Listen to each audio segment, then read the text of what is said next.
चलिए आइए दोस्तों, आई होप कि आप लोग बहुत ही अच्छे होंगे, स्वस्थ होंगे, मस्त होंगे। नहीं, आज जो हम लोग देखने वाले हैं एक बहुत ही यूनिक टॉपिक के बारे में, जो किसी भी क्लास के विद्यार्थी हो, चाहे किसी कॉम्पिटेटिव एग्जाम की तैयारी करता हो, किस चाहे जो भी क्लास हो, सभी के लिए इम्पोर्टेंट हो रहता है। क्योंकि हिंदी व्याकरण के एक छोटा सा पार्ट है जिसे हम लोग कारक कर क्या कहते हैं, कारक। आज उसी के बारे में हम लोग क्या करने वाले हैं, जानने वाले हैं। नहीं, चलिए देखते हैं। पहला बात आता है कि कारक किसको कहते हैं, कारक किसे कहते हैं। पहले इसके बारे में बेसिक चीज जान लेते हैं, उसके बाद इसके प्रकारों पे जाएंगे, इसके विभक्तियों पे जाएंगे। ठीक है दोस्तों, चलिए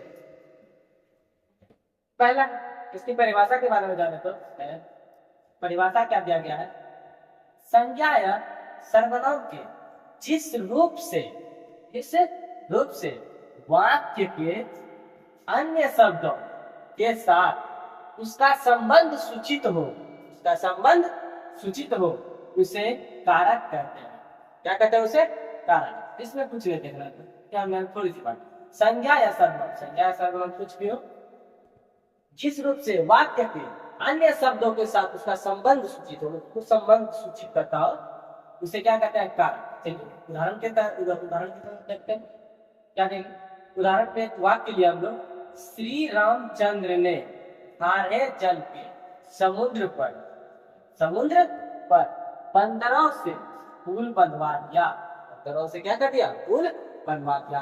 देखिए श्री रामचंद्र, ये आपका क्या हो गया, संज्ञा हो गया, वाक्य क्या हो गया, खारे जल समुद्र पर।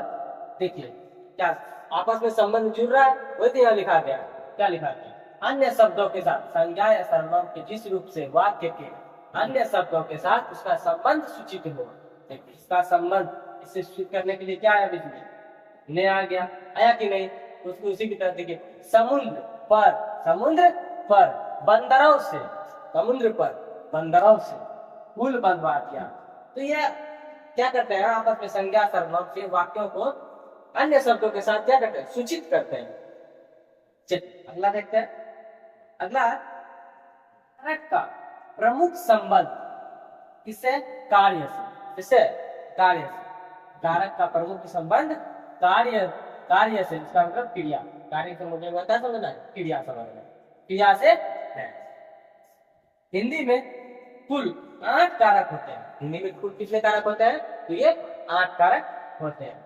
चलिए इसके आगे हम लोग देखेंगे नेक्स्ट वीडियो में। चलिए नमस्कार।